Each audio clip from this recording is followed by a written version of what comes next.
Welcome back to our channel மாணவனாசிரியர். இந்த விட நம்ம என்னோட பார்க்க போகிறோம்னு பார்த்தீங்கன்னா, 2ஆம் பருவ தொகுதறி தேர்வு 2024 7ஆம் வகுப்பு தமிழுக்கான கவர்மெண்ட்டோட கொஷின் பேப்பர். மொத்த மதிப்பெண் வந்து பார்த்தீங்கன்னா 60 மதிப்பெண். இதில் வந்து பார்த்தீங்கன்னா நமக்கு சரியான விடையளி ஒரு 5 இருக்குது, கோடிட்டிடம் 5 இருக்குது, பொறுத்துக வந்து ஒரு 4 இருக்குது. எவையேனும் 6 வினாக்களுக்கு மட்டும் விடையளி. ஸோ இதில் இருக்கக்கூடிய வினாக்கள் நல்லா படிச்சுக்கோங்க. கண்டிப்பாக இதிலிருந்து கொஷின்ஸ் எல்லாம் உங்களுக்கு ரிப்பீட் ஆகும். நீங்கள் எந்த டிஸ்ட்ரிக்டாக இருந்தாலும். கலங்கரை விளக்கத்தில் எந்நேரத்தில் விளக்கு ஏற்றப்படும்? தாய்மையின் ஓவியத்தில் நிலை நிறுந்திருக்க வேண்டியவை யாவை? பாரதிதாசன் மனதை கவர முயன்ற இயற்கை பொருட்கள் யாவை? தோணி என்னும் சொல்லின் பெயர் காரணம்? மனித பிறவிக்கும் பிற உயிரினங்களுக்கிடையே உள்ள வேறுபாடு யாது? ஓவியங்களின் வகைகள் யாவை? ரொம்ப முக்கியம். ஸோ இந்த வினாக்கள் நல்லா படிச்சுக்கோங்க. ஸோ அடுத்து வந்து பார்த்திங்கன்னா நமக்கு கீழே கொடுத்துருக்காங்க. திரிசொல்லின் வகைகள் குறித்து எழுதுக.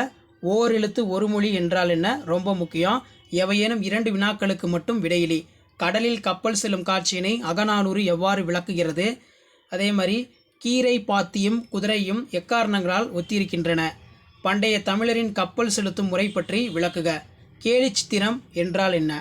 அடிப்பிரடாமல் எழுதுக. ரொம்ப முக்கியம். வானம் ஊன்றி என தொடங்கும் கலங்கரை விளக்கம் பாடலை அடிப்பிரடாமல் எழுதுக. எண்ணி என தொடங்கும் குறள். கடிதம் எழுதுக. உங்கள் பகுதியில் நூலகம் ஒன்று அமைத்து தர வேண்டிய நூலக ஆணையருக்கு கடிதம் எழுதுக. கட்டுரை பொறுத்த வரைக்கும் எங்கள் ஊர், முன்னுரை, அமைவிடம், பெயர் காரணம், தொழில்கள், சிறப்புமிகு இடங்கள், திருவிழாக்கள், மக்கள் ஒற்றுமை, முடிவுரை. பயணங்கள் பல வகை. முன்னுரை, பயணத்தின் தேவை, தரைவழி பயணம், கடல்வழி பயணம், வான்வழி பயணம், முடிவுரை.